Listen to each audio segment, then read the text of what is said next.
Nallapadu railway grounds లో జిల్లా స్థాయి క్రికెట్ టోర్నమెంట్ ప్రారంభమైంది. పర్చూరి వీరరాఘవులు సేవా సంఘం ఆధ్వర్యంలో పర్చూరి సంజీవరావు ఈ టోర్నమెంట్ ని ఏర్పాటు చేశారు. గుంటూరు పశ్చిమ నియోజకవర్గ ఎమ్మెల్యే గళ్ల మాధవి అతిథిగా హాజరై పోటీలను ప్రారంభించారు. 5 రోజుల పాటు ఈ టోర్నమెంట్ జరగనుంది.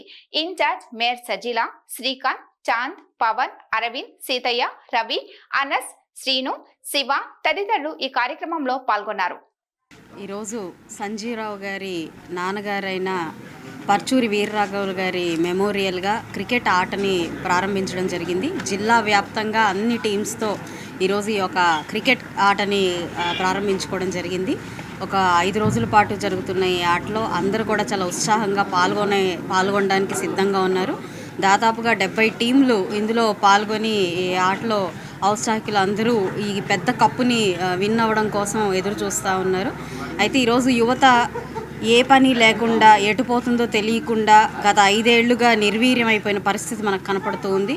మాదక ద్రవ్యాలకి లేదంటే పని పాట లేని పరిస్థితుల్లోకి ఈరోజు యువత మనం చూస్తూ ఉన్నాము. చాలా బాధాకరమైన విషయము.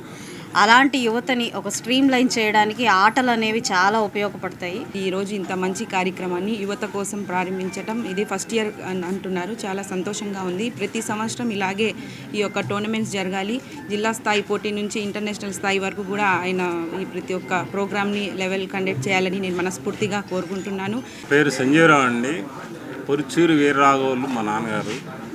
ఆయన మాకు ఎప్పుడు చిన్నప్పుడు చెప్తూ ఉండేవాడు, 10 మందికి సాయం చేస్తూ ఉంటే మనకి ఏదో ఒక రకంగా మేలు జరుగుతూ ఉంటుంది అనే ఉద్దేశంతో చెప్తూ ఉండేవాడు.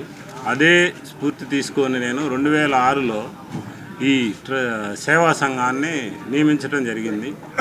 2006 నుంచి ఇప్పటి వరకు ప్రతి నెల 20 మంది వృద్ధులకు కానీ వితంతులకు కానీ 500 రూపాయల చొప్పున పింఛన్ ఇచ్చుకుంటూ వస్తున్నాను.